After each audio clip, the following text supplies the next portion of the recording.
Rena, bist du bereit? Allzeit bereit. So, Hare Krishna. How can you say anything after having kirtan, ecstatic kirtan? But still, we have to speak about what was the content of the kirtan. Content of the kirtan is that we have spoken or chanted the holy names of God or Krishna. Hare, Krishna and Rama. A few days ago, we had a Nagar Sankirtan. We were singing outside on the street in Köln. And then from time to time we stopped and every devotee said something to the public. This, we are chanting the holy name of the Lord. It's echo listen. Yes. Make an echo listen. Weniger. Echo. Oh, weniger oder aus. I know in India this is a favorite, but echo. Hare Krishna. Okay. So,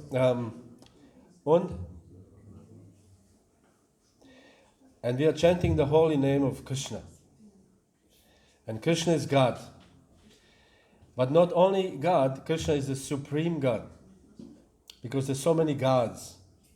You know, in all Greece, there were gods. We're winning the marathon, or Apollo, the very strong god. Zeus is also God. And in India, we also have many gods. Surya. We do in the morning Surya Namaskar. We're offering prayers to Surya Dev, the sun god. We have a moon god. Also, sie braucht die Übersetzung. Russische Übersetzung. Ne? Auch die Toilette. Das Hare Krishna.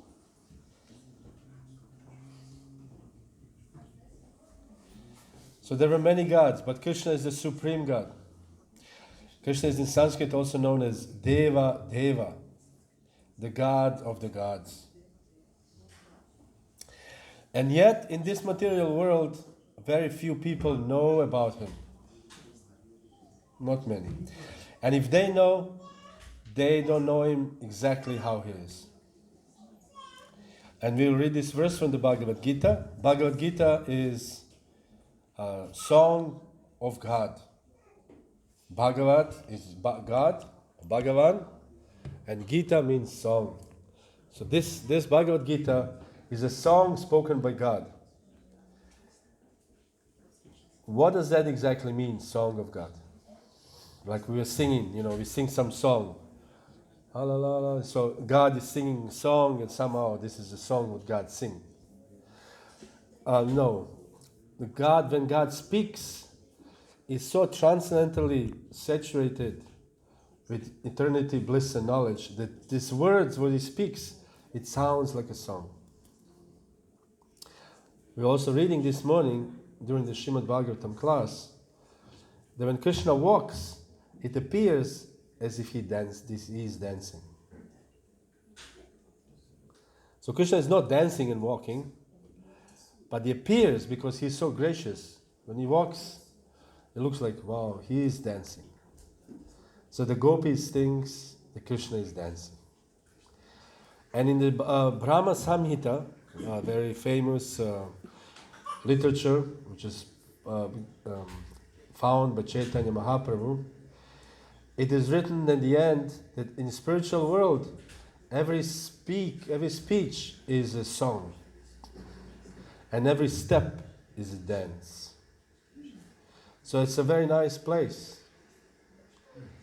That we imagine that we just walk around and say, how are you doing? And everybody's dancing and everybody's speaking very nicely, like singing.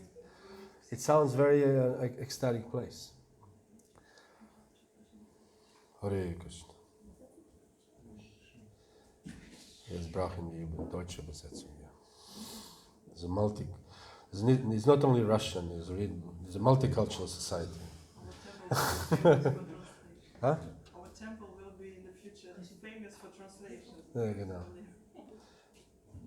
It's not unlike, as we all think, this is only Russian temple. No, this is this is also the Germans here, by the way.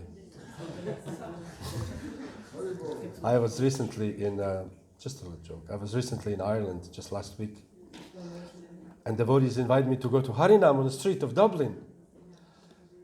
So we went to Dublin and we were like singing, and I was looking and it was all Ukrainian devotees.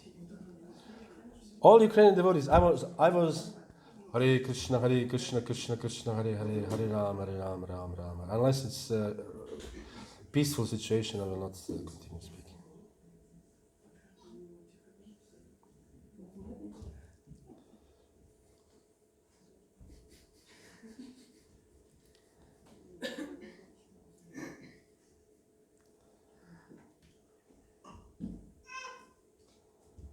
Hare Krishna, Krishna Krishna. Material world.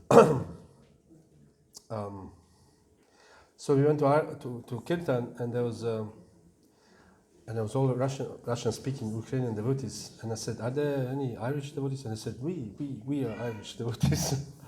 So we're also here, but we are a little more international. So to go back to the original story, that every step is a dance and every word is a song. This is Krishna. Krishna spoke Bhagavad Gita. And Bhagavad Gita, as we know, is recorded by Srila Vyasadeva in the form of verses. So Krishna spoke like speaking poetry. The only difference is this poetry, which Krishna speaks, is deep and transcendental and full of philosophy. And this philosophy is not only we are praising everybody. Sometimes we think poetry, we praise everybody. Sometimes it's a little bit heavy. Meaning saying, also discriminating, which is this is good and this is not good. So in this one particular verse, Krishna speaks a little bit, who cannot understand him in this material world? And the basis of this speech today, I found there's a one in different philosophies and different intellectual thinking, is one paradox. Paradox means something which is difficult to explain. Like this is a very small man, but he can jump higher than the taller man, and then you wonder, how is this possible? There's some contradiction there. So this paradox they call paradox of the heap, paradox of Haufen paradox. And in this paradox, you have a big heap of grains. And then if you take one grain out of the heap, is it still a heap? Yes. If you take 2 grains, is it still a heap? Yes. 3 grains? Yes. Take 100, 200, 300 grains? Yes. If you do this logically, meaning if you take the heap out and the heap remains the heap, that means you can take every heap and still remain the heap. This is logic, if you follow the logic. But if you look at from normal human point of view, no, this is not. So the question is, at what point this heap stop being a heap? Meaning it is difficult to define when is heap, when is the beginning of heap, when is the end of heap. So in the same way, it is very difficult to define when you say, this is a very beautiful man or very beautiful woman. When is this beautifulness beginning and when is beautifulness ending?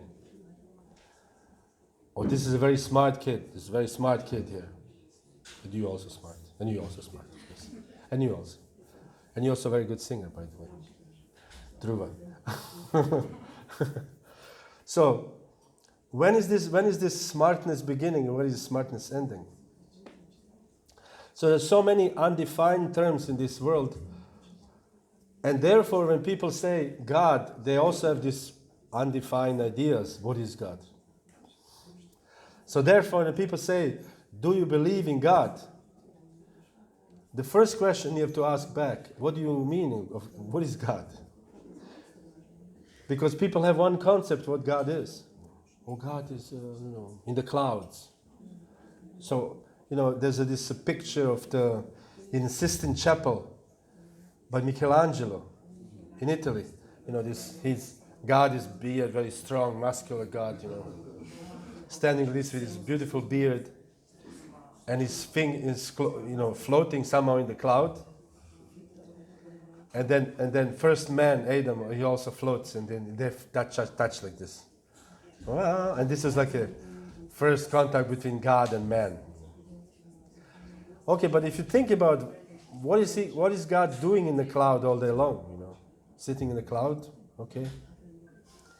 It's a very undefined term.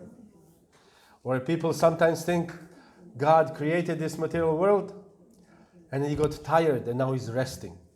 This is actually an official statement of one religion. That what people ask, why is God not present in this world? Is because he's tired. Imagine God created this world and he's like, gotta take some rest, man. This was the difficult job. You manufacture a car, then you put all these screws together, you're like, I need a break, I need a vacation. So this is people have different concepts what God is. And interestingly enough, the Hare Krishna movement gives the actual exact description, what God is, where is God living, how is his form, how does he actually look like, his bodily features. Everything is explained. And therefore, I personally and many others have joined this movement for that reason only. That they found this is actually genuine information that I believe they're true. I believe this information is true.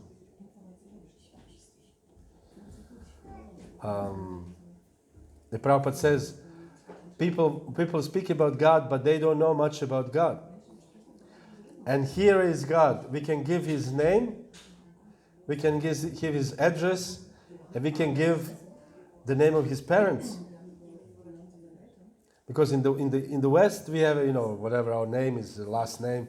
But in India or whatever, Asia in general, even Arab countries, it's very important who your parents are.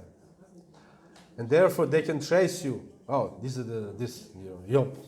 your parents are these and these people. Like therefore, when Krishna, we speak about Krishna, we speak about Devakinandan Krishna.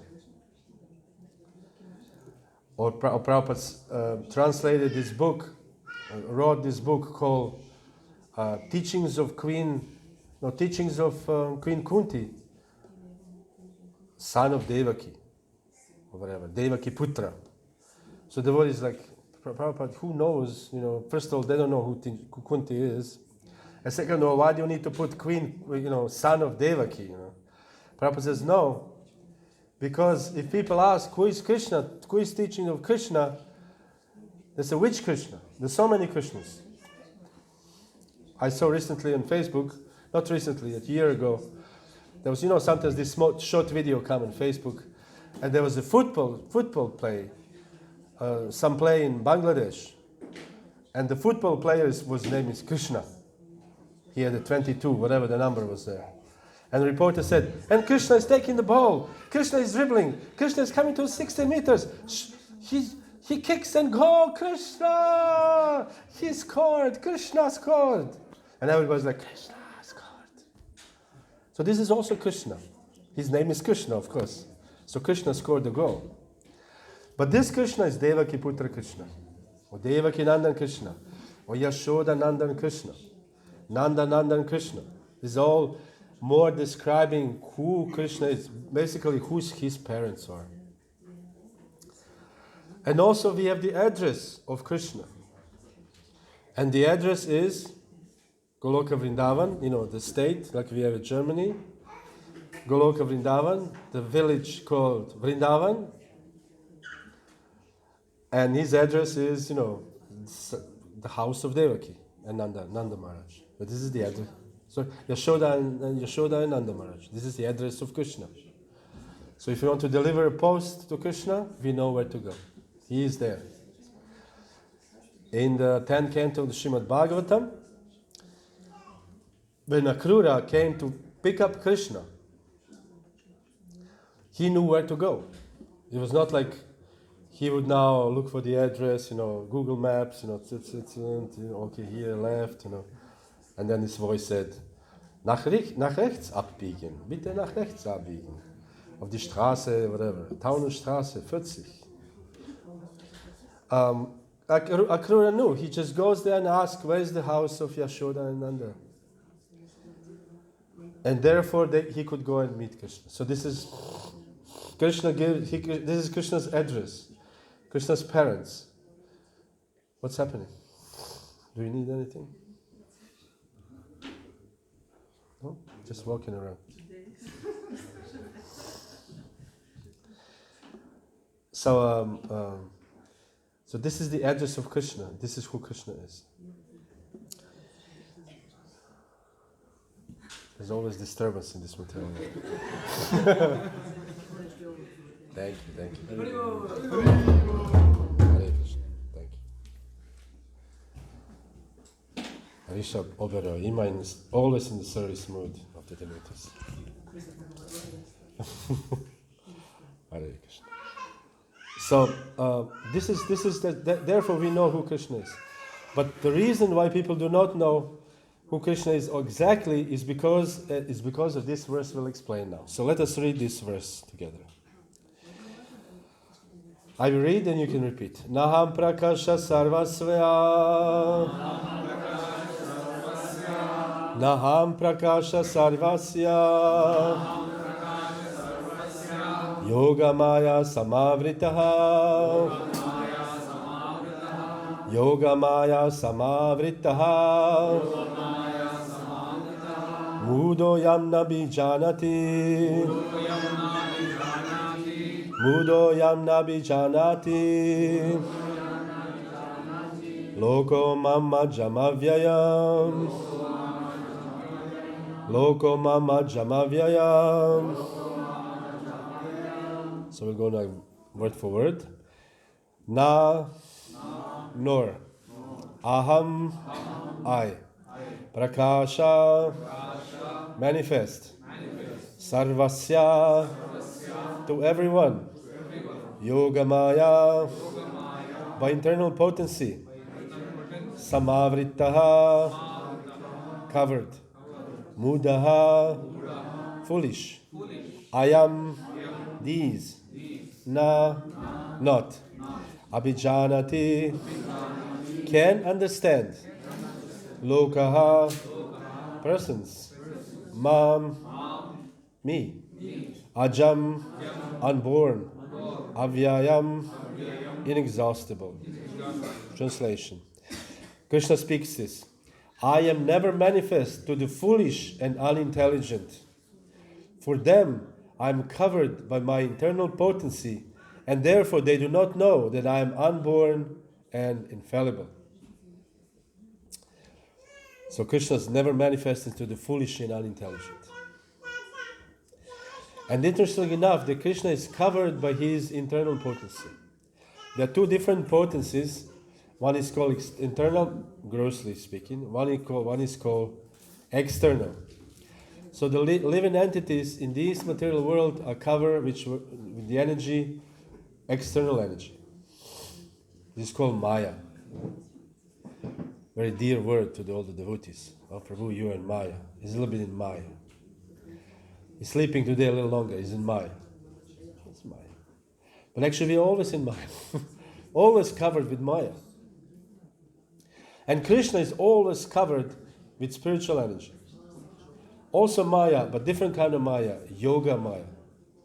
So we are covered with Mahamaya, and Krishna is covered with Yoga Maya. I don't think she's listening.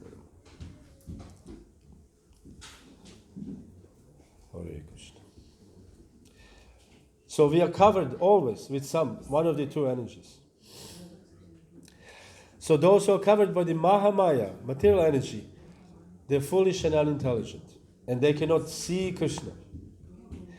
And they do not know that Krishna is unborn and infallible. Purport.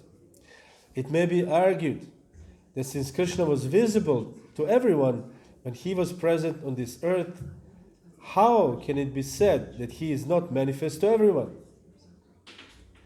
We know from the Srimad Bhagavatam, from Mahabharata, that Krishna was present. Everybody could see Krishna.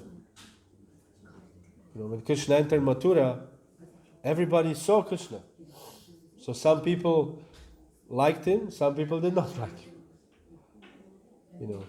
And when he was also in Hastinapur, when he was in other places, many people saw Krishna, but they may not know that he was God. Now Prabhupada explains here. When Krishna was present, there were only a few people who could understand him to be the Supreme Personality of Godhead. In the assembly of Kurus, when Shishupal spoke against Krishna's being elected president of the assembly, Bhishma supported him and proclaimed him to be the Supreme God. So there was a situation, there was the assembly of the very important people. And then they wanted to first, before they start the ceremony, they have to choose the most honorable person in the room.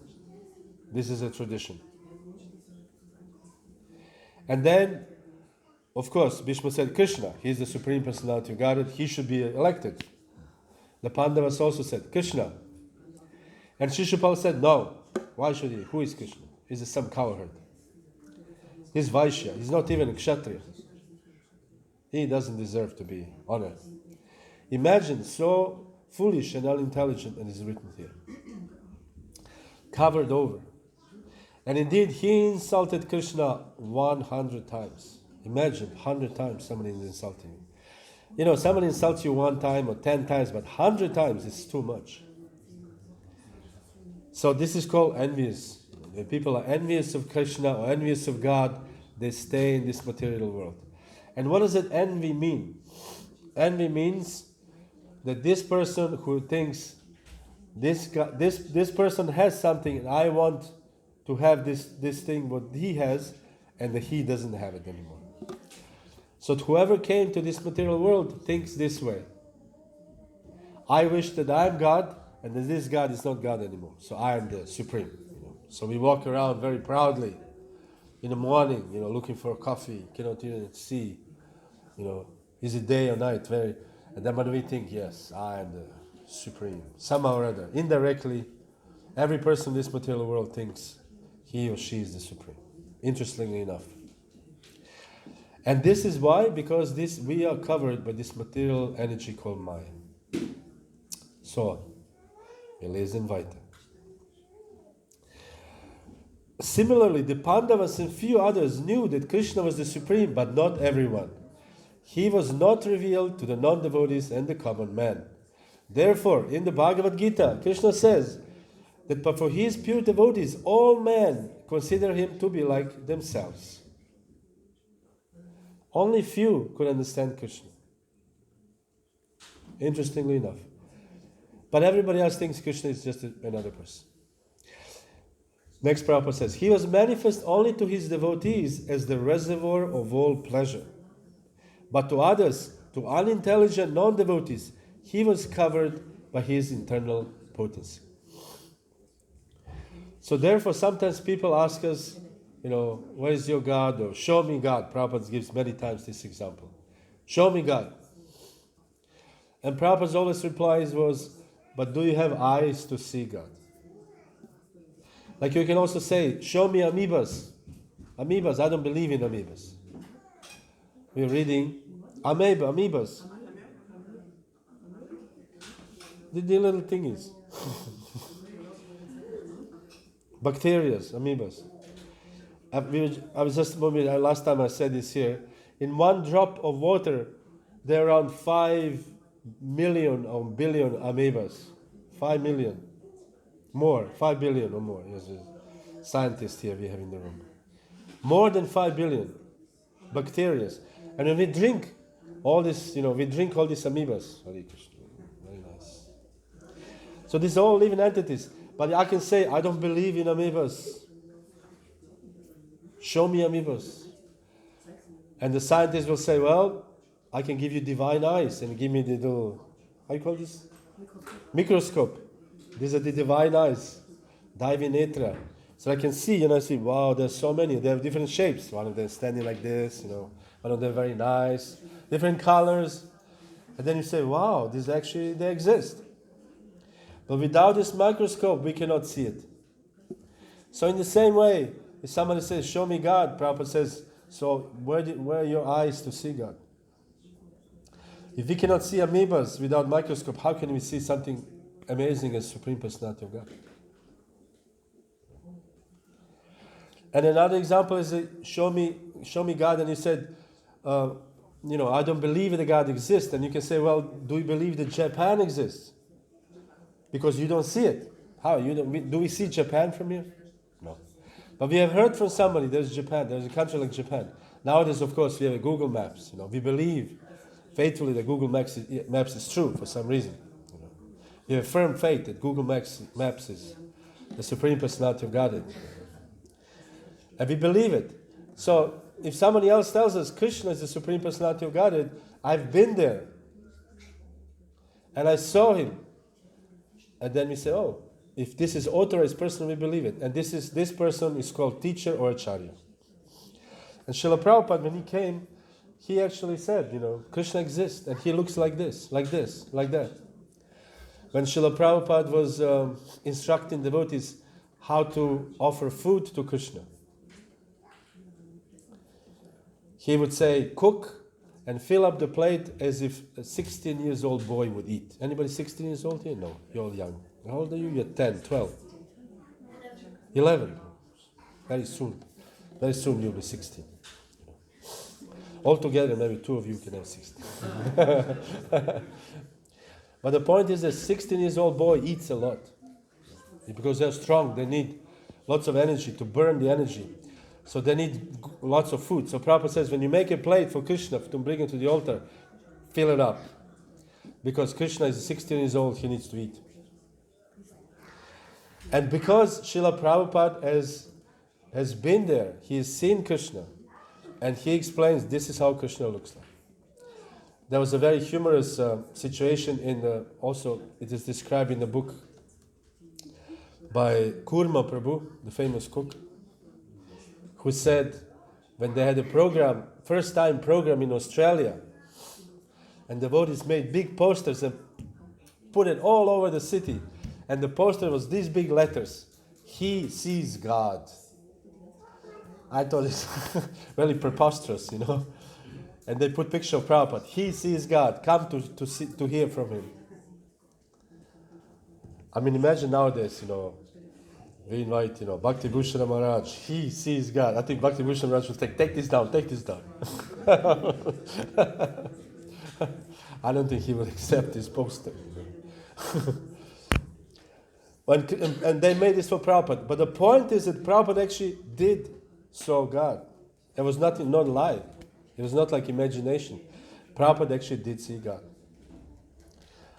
How many times, Prabhupada spoke to devotees and he said, I was in Los Angeles and I was speaking to Rukmini Dwarkadish. So Prabhupada was speaking to the deities, Rukmini Dwarkadish, and they told me, oh, you should go to India. Rukmini Dwarkadish told him to go to India. The deities. So he could communicate with Krishna, God. And these people here, which are not communicating with Krishna, including many, many of us, of course we communicate in our own way. This is because people are covered with material energy. And also this is one of the reasons why people do not know what God is, to come back to this paradox, vagueness, everything is vague. What is God, what is not God? So Arjuna himself, in the Bhagavad Gita, Arjuna himself, he saw Krishna personally, in person. And not just saw Krishna, he was sometimes sitting on the same bed with Krishna. Imagine. I mean, we cannot imagine to sit in the same bed with our spiritual master. It's very inappropriate. Guru sits and you sit, hey, how's it going? We don't do this. What to speak of sitting with Krishna on the same bed? Hey, this is only reserved for our friends. But Arjuna was such a friend that his friend was Krishna. This is called Sakyam. Shravanam Kirtana Vishnu Smaranam Parasevanam Archanam Dasyam Sakyam Atmanivedana. Sakyam means friendship. That our Krishna is our friend. So Arjuna sat on the same bed with Krishna, and sometimes because Krishna played the role of his chariot driver, Arjuna would say, Krishna, let's drive me there. Like we have a chauffeur, Let's drive me there. And Krishna sits in the car and takes Arjuna somewhere. Of course, Krishna was very pleased with this devotional service in friendship, rasa of friendship. But Arjuna thought, are you really God? If you're really God, show me how do you permeate, or how do you all over this universe? How do you enter everything in this universe? How is this possible? Because we think that God is everything. As they say, not even a blade of grass moves without God's sanction. So sometimes, as I said, people think that God created this material world, and then he got tired. So he's now tired, but still, this material world he created. So Arjuna also said, can you just show me how do you enter this world? I don't know. So Arjuna said, Krishna gave Arjuna these divine eyes to see. Daivi Netra. And Arjuna saw the whole amazing universe. But interestingly enough, when we see, for example, when we are here, so I can see what is inside of this room, but you cannot see it. Can you see what is inside of this room? No, maybe Madhava, not really. And I cannot even see what is in the corner because I have a certain angle that I'm looking at.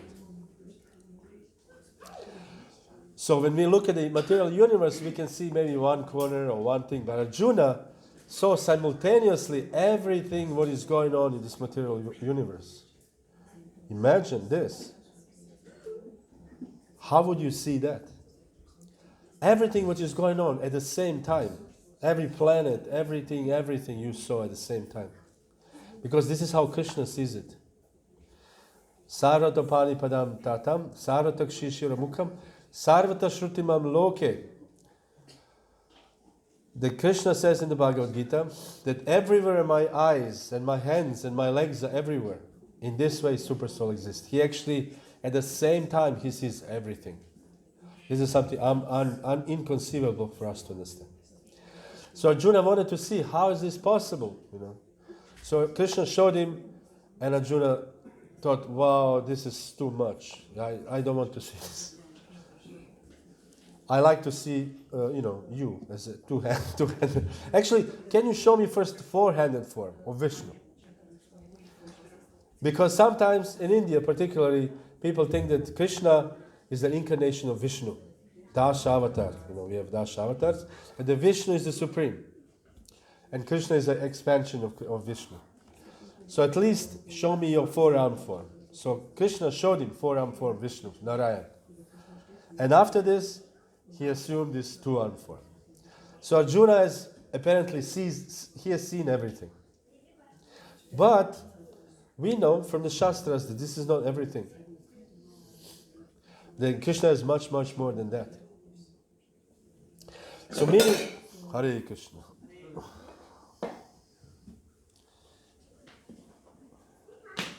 Padam padam yapi padam yatisha. So, there's always more to God than we can see. Huh? Oh, sorry. Because Krishna is unlimited. And his form is unlimited, and his pastimes are unlimited. And nobody can know Krishna in full. Sorry, thank you. Always ready to serve. Arishabh Das Ogarai.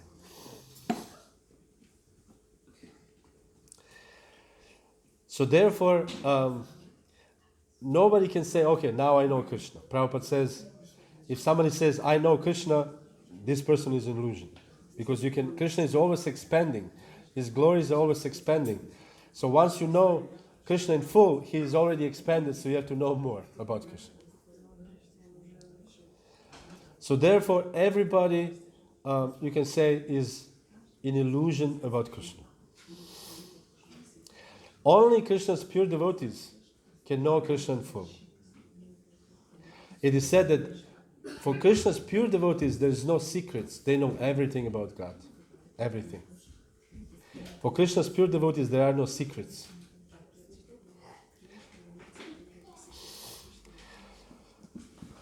So therefore, for us at least, in the Hare Krishna movement, we don't have this vague concept of what God is.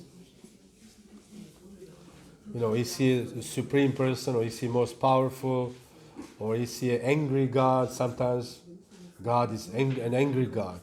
He's like cursing you, damnation to hell, or whatever. Or sometimes, they think that God is impersonal also in India. And even in West nowadays, the God is impersonal. In the West, it's more like not much philosophical, but they more think like God is love. God is everything. God is love. But it's so difficult to define what love is. What is love? I fell in love with this girl, or girl, so I fell in love with this man. But what is love, This is difficult to define. And what is, God is love. This is very vague concept. Or God is universe, or God is energy. Like also very vague. What is God? What is vague? But in Krishna consciousness movement, we are grateful to our acharyas, our teachers, who brought these scriptures or the shastras. And by their grace, we can actually see things properly, or we can have a proper idea who God is. As Prabhupada says again, what is his address, what is his name, where his parents live, so we know everything more or less about God. We may not realize it, but we know everything about God. And this is the greatness of the Hare Krishna movement.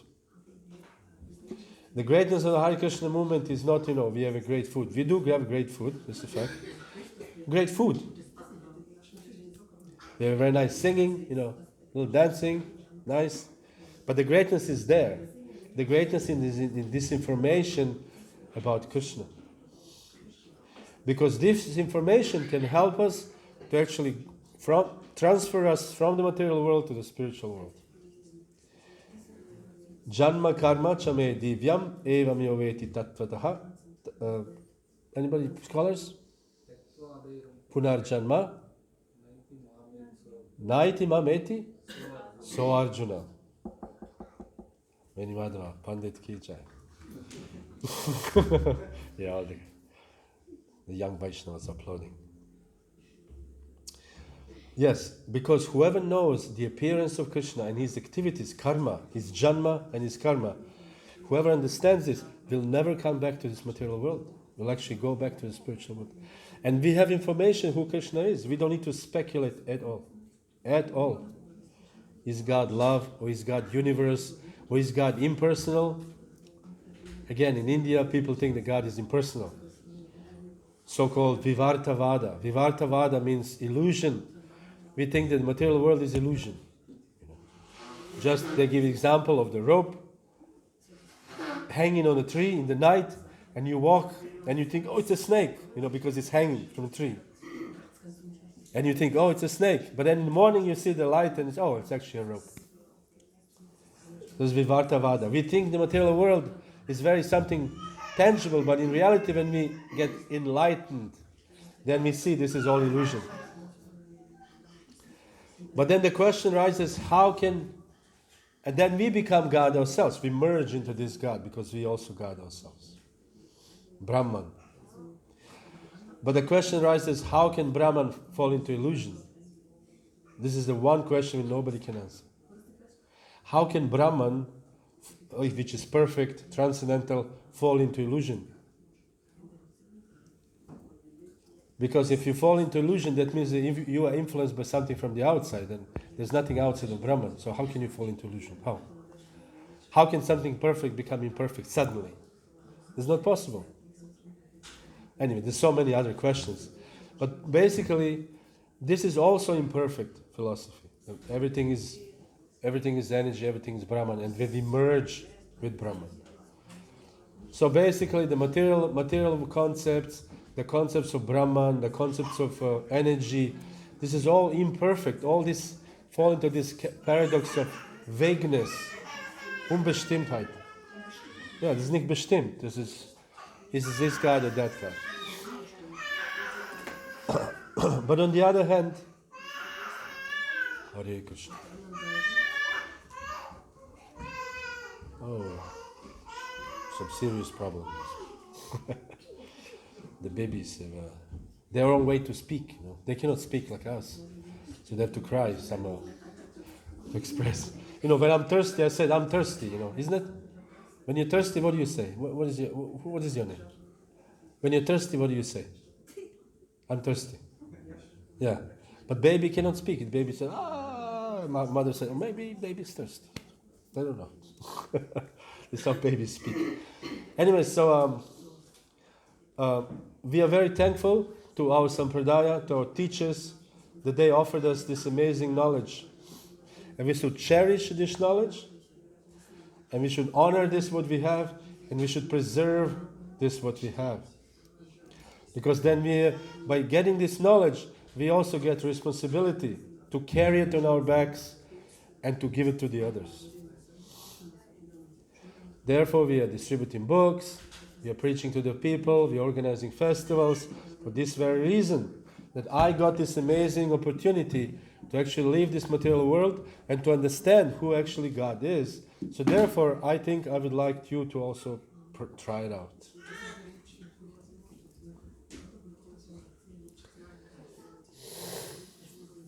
So just for the end, the last paragraph. Also, last paragraph. Also, let's stay. Mehr.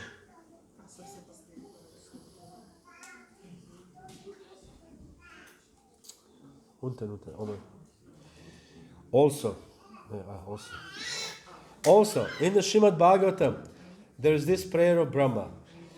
O Supreme Personality of Godhead, O Super Soul, O Master of all mastery, who can calculate your potency and pastimes in this world? You are always expanding your internal potency, and therefore no one can understand you. Learned scientists and learned scholars can examine the atomic constitution of the material world, or even the planets, but still they are unable to calculate your energy and potency, although you are present before them. The Supreme Personality of Godhead, Lord Krishna, is not only unborn, but also avyaya, inexhaustible. His eternal form is bliss and knowledge, and his energies are all inexhaustible. So meaning that we can never lose with Krishna. Krishna's energies, Krishna is enough for everybody.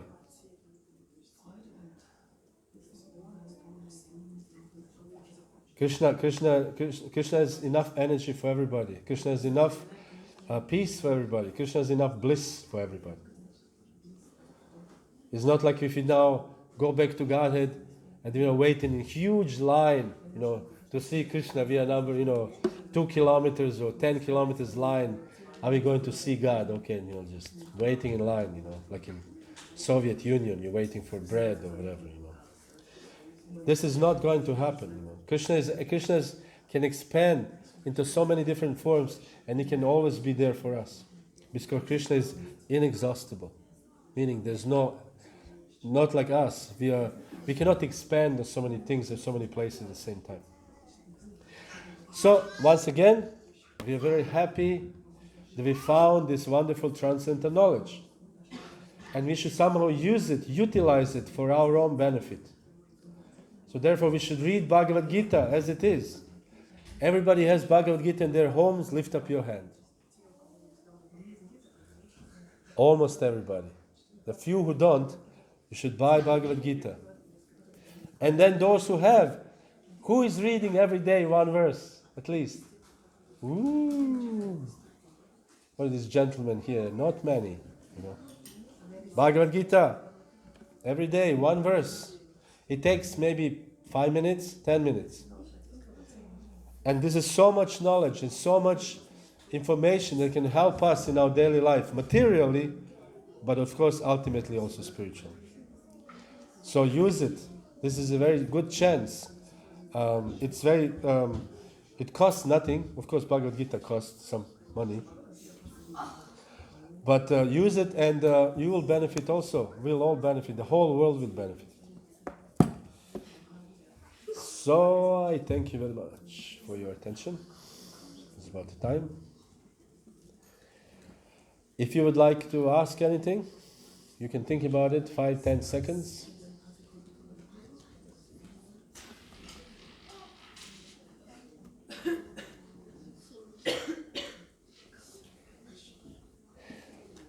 While you are thinking about the question, I must praise these 5 boys here. 4? 4 boys in Vini Madhva together. How they are very patient, For such a young age to listen the whole lecture for, almost 1 hour, it's amazing.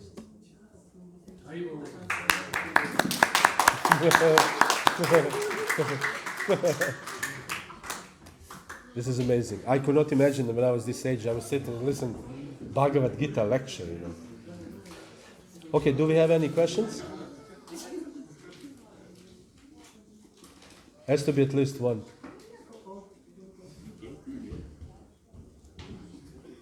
Yes, Rishabh Das over there.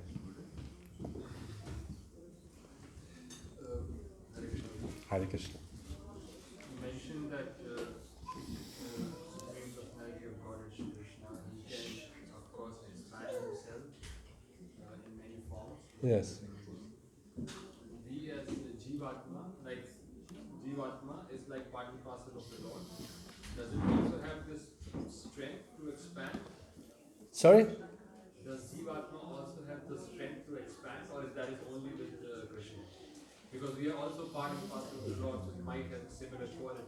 Yes. Do we have also such a tendency that if not like do unlimited expansion at maybe 100? At least 100 times. Well, it's a very good question, actually. It is described in the book called Bhagavatamrita. The question is, everybody heard the question? That because we are part of Krishna, we are spirit souls, do we have same or at least similar qualities as Krishna? Krishna can expand into innumerable forms. Krishna expands the different incarnations, the avatars. And Krishna also expands into material world. Everything is expansion of Krishna. So can we also expand as spirit souls? If not as much as Krishna, can we at least some part, you can say, imitate Krishna in that sense? And the answer is yes. In the Bhagavatamrita, it is described that when Gopakumar was traveling to different parts of the universe, he met Narada Muni, wherever he went, more or less. He met him here in this planet, he met him in higher planets, he met him in heavenly planet, he met him in higher lokas, with Maharloka, Tapaloka, and then he met him in Shiva Loka. Then he met him in Kailash. Then he met him in Vaikuntha Loka. He met him in Ayodhya, in the spiritual world. And he met him in Dwarka. And he asked, excuse me, how do you travel so fast, Because with Narada Muni, we know, is a transcendental, as we call it, transcendental spaceman. He travels everywhere. In his Veena, he plays Narayana, he travels everywhere in the universe. So he asked, how do you travel everywhere so fast? And Narada Muni said a very interesting point. He said, I do not travel, I expand myself.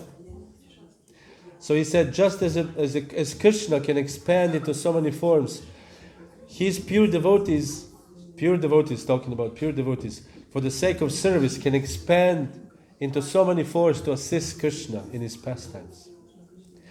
So he said, when Krishna appears in different forms, incarnations, Yashoda and Nanda, as parents of Krishna, also expand into many different forms at the same time. At the same time, they live permanently in Goloka Vrindavan. So this is a mind-boggling for us. But it's possible. And once you become pure devotee, you will come back and you tell us, actually this is how it is, Jasachi. You were wondering, this is how you explain to us. How is it? Thank you. Yes. Since he just uttered this very, very great What's that? question here, since he has uttered this very great question, there's actually something I can add to that, because since everything is coming from the Lord, from Krishna, how can one not see Krishna? That's my question. How can someone not see Krishna? once you have actually discovered a good experience Yes. of the almighty form, I mean, that's the amazing thing. When you think about Dwaraka, where there is no Radha, right? There's a reason why there is no Radha in Dwaraka. And to really experience, actually, that to see, and whatever you see, whatever you hear is actually part of Krishna. And if you go into this real, like, really dive into the mantra, Yes. really experience it. I mean, that's a practice. This is why we are here. This is why we are here in this place today. For this very reason, to actually, once you practice, you know, what does it say? Practice makes perfect. It makes one perfect. Oh. Übung macht. Genau, Übung macht den Meister. Practice, that brings you to conjure home. Practice, and one day we will see Krishna, but we will still think like, oh, I'm not qualified, but actually we're very qualified. Is it too schnell? So we'll practice so much, then one day Krishna will come and say, you know, Rishabh, what are you doing? And you just, no, I'm practicing. We will experience Krishna, but we will always think that we are unqualified. That we always have to practice more. And this is actually perfection. Also has to be humility. Practice has to be accompanied with humility. Without humility, it's very difficult. Because if there's no humility, that means that you still think that you are somehow master of the things. And if you're master of the things, Krishna said, Naham prakasha sarvasya. I will not manifest myself to those who think they're masters. Hare Krishna. Bitte schön. Okay, so should we Schluss für heute? End today? And this is we have an Aufgabe, Hausaufgabe. When we go home, we should try to read Bhagavad Gita, 1 verse or 2 verses or 5 verses, and try to think, how can I apply this in my life?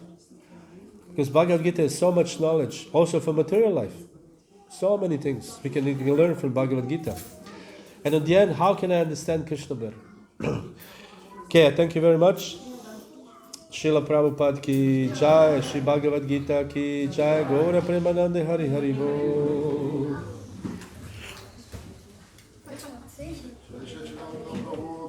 Jai, Gaura Premanande. Eine Brille oder nur Brille? Ich weiß nicht.